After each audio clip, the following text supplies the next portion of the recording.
तो उसकी पूरी जर्नी का सबसे खुशनुमा पल होता है जब उसको ये डिग्री अवार्ड होती है।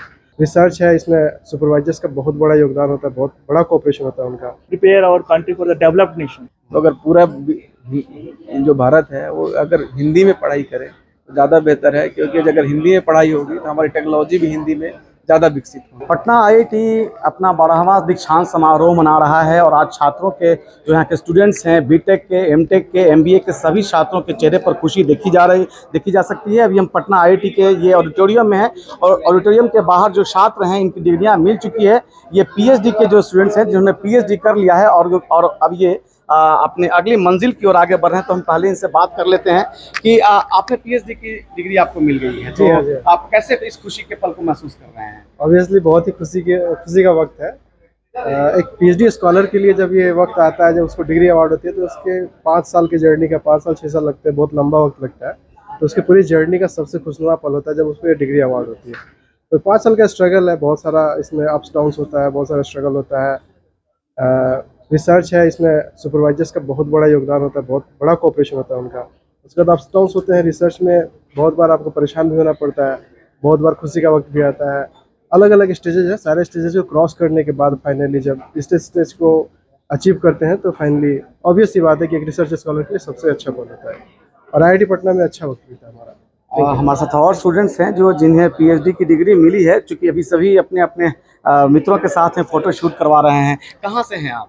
सर मैं उत्तराखंड से हूँ। अच्छा, आज आपकी पीएचडी की डिग्री मिल गई है। Yes sir. कैसा महसूस कर रहे हैं? धर्मेंद्र प्रधान आज केंद्रीय शिक्षा मंत्री आए थे, उन्होंने कहा है जो बातें कही है, तो क्या आप उससे सहमत होते हैं?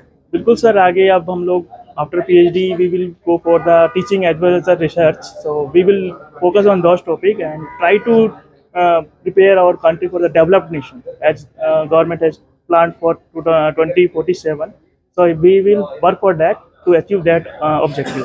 अच्छा, ये बताइए, धर्मेंद्र प्रधान ने कहा है कि जो प्रारंभिक शिक्षा है वो मातृभाषा में होनी चाहिए। हाँ, कितने सहमत हैं आप? मतलब ये जैसे कि आईआईटी में है तो पैन इंडिया होता है, ठीक है। कुछ लोग का मतलब जैसे सर बोले कि जैसे तमिलनाडु या साउथ से है कोई, तो वो नहीं समझ पाएगा, तो कुछ थोड़ा सा टाइम लग सकता है। तो ये एक अच्छा आइडिया है, इसको सपोर्ट किया जा सकता है, तो सही है आइडिया। मतलब प्रारंभिक शिक्षा जो हो मातृभाषा में होनी चाहिए। हाँ, पहला एक सेमेस्टर में जैसे। बहुत बधाई आपको भी। तो कैसे आपकी पीएचडी की डिग्री मिल गई है, कैसा लग रहा है आपको? बहुत अच्छा लग रहा है। अच्छा, ये मातृभाषा में प्रारंभिक शिक्षा होनी चाहिए, ऐसा केंद्रीय मंत्री ने कहा है, तो कितना सहमत है? मैं सहमत हूँ कि 10th तक तो मातृभाषा में ही होनी चाहिए शिक्षा।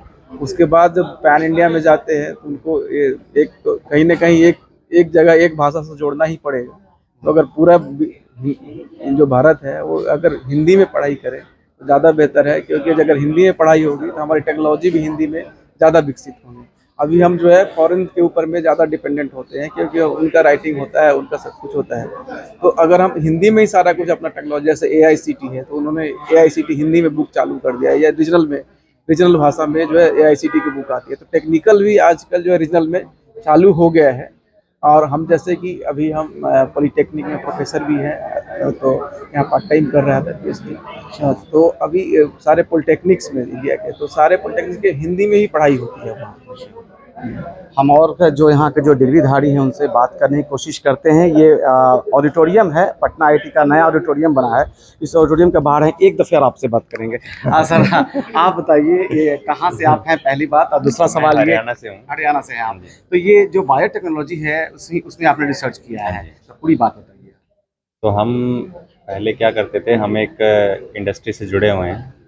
तो मेरा जो प्रोजेक्ट था वो हम इंडस्ट्री से 6-7 साल से जुड़े थे, तो उनके थ्रू ही हम यहाँ पे पीएचडी करने आए थे। तो उसके बाद क्या हुआ कि वो लोग कोल्ड रूम बनाते हैं जिसमें कि फल सब्जी रखी जाए और फल सब्जी खराब ना हो, तो उससे किसानों का बहुत फ़ायदा होता है। हमने इस तरह का सिस्टम भी बनाया है जो बायोमास से गैस बनाता है। गैस को जला के हम उससे एक रेफ्रिजरेशन सिस्टम होता है जो कि गर्मी से चलता है, एक तरफ गर्मी से चलता है, दूसरी तरफ ठंडक कर देता है। तो हम उससे बायोमास बेस्ड कोल्ड स्टोरेज बनाते हैं। उससे क्या होता है कि आप वो किसान अपने अपने खेतों में लगाते हैं, जिससे कि उनकी फल सब्जी एकदम से उनको बेचना नहीं पड़ता है।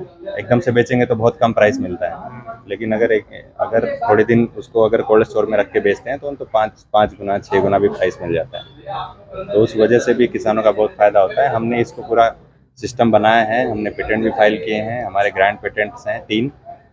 उसके बाद हमने इंडस्ट्री को वो दिया है। उसके बाद वो अभी किसानों को कम से कम 70-80 जगह पे और पूरे पूरे मतलब भारत में ये हमने डिस्ट्रीब्यूट किया है। और उसमें गवर्नमेंट भी साथ देती है, गवर्नमेंट सब्सिडी देती है।